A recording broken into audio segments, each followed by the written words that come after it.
রোদের তাপে লুঙ্গি কাঁধে, শুনতে চাই না বড়ই কুত্তার ধ্বনি, তাতে কি, বউ তো আমার পরিমণি।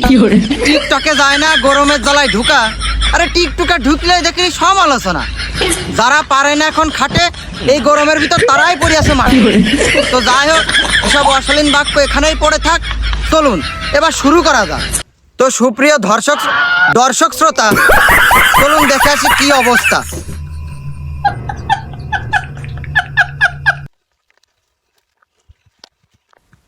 আপনার একটু বিরক্ত করতেছিলাম, তা হাগো চাচা।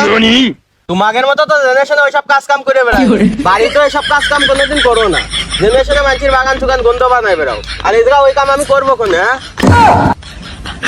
তোমার তো আমি তা বলিনি, আমি বলেছি তো শোনো চাচা, মানে হাগো চাচা আমাদের প্রচলিত নিয়ম, আমি সেই হিসেবে বলেছি। তুমি হাগবাই তাই বলে আমি বললাম শোনো চাচা। তাই এই যে এখন যে বক্তব্য আমরা যে নিউজ করে বেড়াচ্ছি, তোমরা তো সবাই জানো যে হিট অফিসার বুশরা আপা তার প্রচুর পরিমাণে হিট দেখে আমাদের হিট করে দিচ্ছে।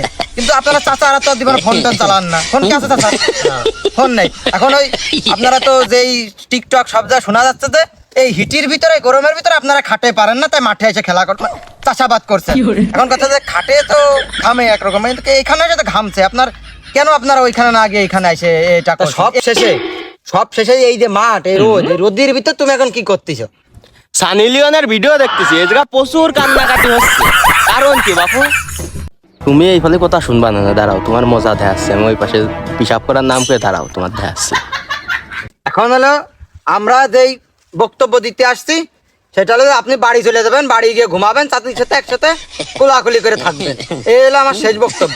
কি বলবেন আপনি? তোমার যেহেতু এই করেই পেট চলে, দাঁড়াও তোমার রাস্তা তোমার ব্যবস্থা করতে। তুমি এই জায়গায় একটু থাকো, আমি একটু পিসাব করে আসতেছি। পিসাব চেয়ে গেছে, দাঁড়াও তোমার। আচ্ছা ঠিক আছে, তাড়াতাড়ি আসতে হবে, নিউজ কিন্তু চলে আসি।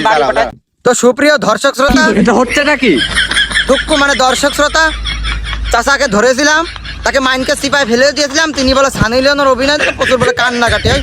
যাই হোক, তিনি কোন অভিনয়ের কথা বললেন, নাকি তার বরের সাথে ঝামেলা হয়েছে এই অভিনয়, সেই বিষয়টা আমি ক্লিয়ার না। তো চাচা গেছে এক কথায় মূর্তি, চাচার মূর্তি যাওয়ার পর এখন হলো সে আসবে, তাকে আমরা আরো মাইনকে সিপাই ফেলে তাকে বাড়ি চাচির কাছে পাঠিয়ে দেবো। চাচি চাই তাকে, সে তাকে নিতে চায় না, মানে এটা অমানবিক বিষয় না।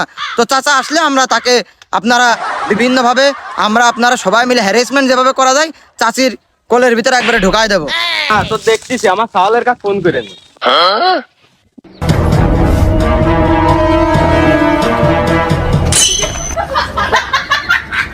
মনি টিক্কা, তুই তাড়াতাড়ি চলে আয় তো মাঠের মধ্যে।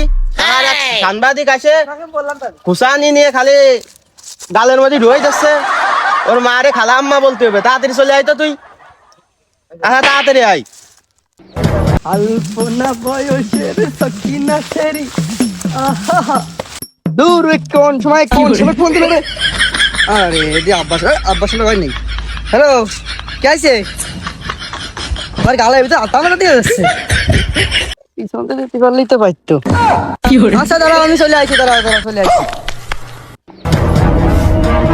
আব্বা ফোন দিল, তাড়াতাড়ি যাই, দুটো লাঠিও নিয়ে যাই। পিছনে লাঠি আমি ফোনে পাবো তো, এটা হেঁটে যাইছে। আরে ওর এতক্ষণ আগে ফোন দিলাম, এতক্ষণ লাগে নাই।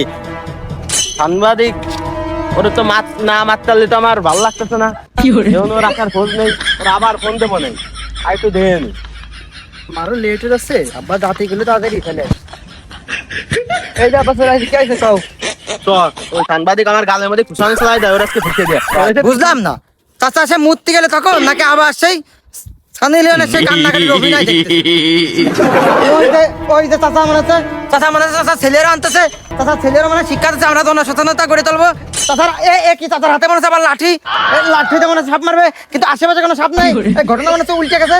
আমারও হাত আছে, আমি উল্টে মানে আমার